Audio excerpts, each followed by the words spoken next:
제 주변에 계신 분들은 재개발 중개를 하시거나 아니면 현장에서 직접 그거를 다루시려는 분들이 좀 많이 참여하시고요. 오늘은 민간 도심 복합 사업. 네, 그러니까 도심 복합 사업 법령명은 도심 복합이라고 되어 있는데 이제 우리끼리는 민복이라고 보통 부르죠. 네, 민복이라고 부르는 이유가 요 전에 있었던 공공 복합 때문에 그거 이제 민간 복합 사업이라고 부르는데 모아타운 이렇게 막 하다가 이제 거기 다시 또 이제 민복팀이 붙어가지고 근데 이제 민복 사업에 대해서 제가 이 사업을 제대로 진행하기 위해서 신탁사, 그다음에 자산운용사, 그리고 이제 관련된 엔지니어링 회사들 등등 만나 보니까 아직 업계조차도 이게 어떤 사업인지 정확하게 이해를 못하고 있어요.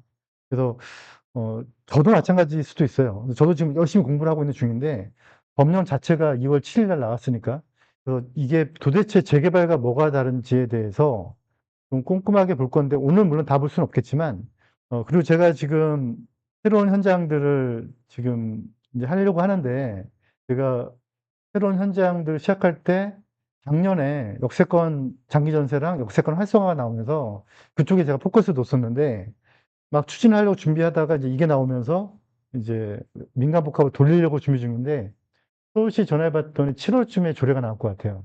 네, 근데 아마도 2만으로 묶이지 않을까.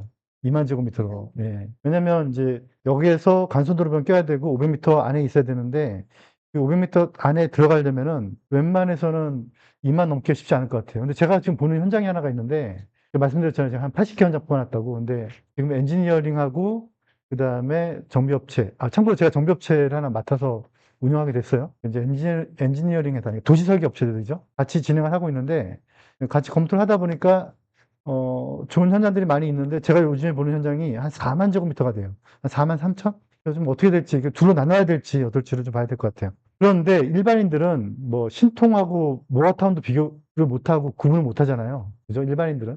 그건 이제 일반인들이니까 어쩔 수 없는 거고. 이제 우리는 공부를 체계적으로 해야 되니까 재개발하고 민간 복합이 좀 어떤 결에서 달리 시작이 됐고, 그다음에 이건 법령을 본다고 될 게 아니고 그런 이유가 그 안에 있었거든요, 그동안. 이제 그런 것도 같이 알아가야 될 것 같아요. 그래서 이제 오늘 민간 복합과 재개발의 근본적인 차이점. 이제 근본적인 차이가 있다 보니까 이제 추진하는 방법이나 진행 과정에 아주 많은 점들이 달라지고 있어요. 유사하기도 하고, 그 다음에 도정법, 우리가 지금 알고 있는 재개발법을 준용하고 있기도 하거든요. 그래서 준용하고 있는 게 또 어떤 게 있는지도 나중에 볼 건데, 근데 이제 그 어떤 부분에 준용이 되어 있고, 어떤 것들은 또 별도의 법령으로 가고 있는지, 그다음에 이게 시행자 지정 방식이거든요. 그러니까 보통 일반적인 재개발은 아주 초보자들, 아주 일반 그 본인이들은 시공사가 아파트 지어서 분양한다고 알고 있지만 그 공부 좀 하신 분들은 이거는 시공사는 공사만 하는 거고 조합이라는 거를 토지 등 소유자들이 결성을 해서 시행 주체가 되고 시행자가 되고 20인 미만일 때는 토지 등 소유자가 별도 시행자가 돼서 이분들이 시행 요건을 맞춰주는 거고 시공사 불러서 이 사람들이 분양하고 하는 거잖아요. 그런데 이 민간복합은 시행자를 지정하도록 하고 있어요. 그래서 이 시행자 지정 방식이 어떻게 조합 방식하고 다른지 그리고 이게 왜 그동안에 어떤 일이 있었기 때문에 이렇게 시행자 지정 방식이라는 걸 두고 있는지 또 좀 보도록 할게요.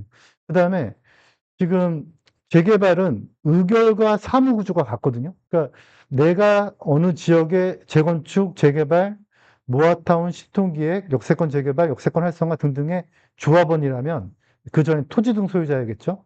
토지 등 소유자라면 그러면 조합이 결성이 되면서 조합원이 되는 거고 미동의자는 현금 청산자가 되는 거고 조합원이 돼서 그 조합원들이 의결 구조를 가지고 있는 거고요. 재의원총회, 창립총회, 뭐 그다음에 조합원 총회, 그다음에 이사회 회의 등을 통해서 의결 구조를 가지고 있고요. 그 의결에 따라서 그 사무를 집행하는 게 조합장이 집행하게 되는 거잖아요. 그래서 의결과 사무가 일치되어 있는 건데, 근데 요 민간복합 사업은 의결 구조랑 사무 구조가 달라요. 그래서 이제 그 부분도 이제 좀 지켜보도록 할게요.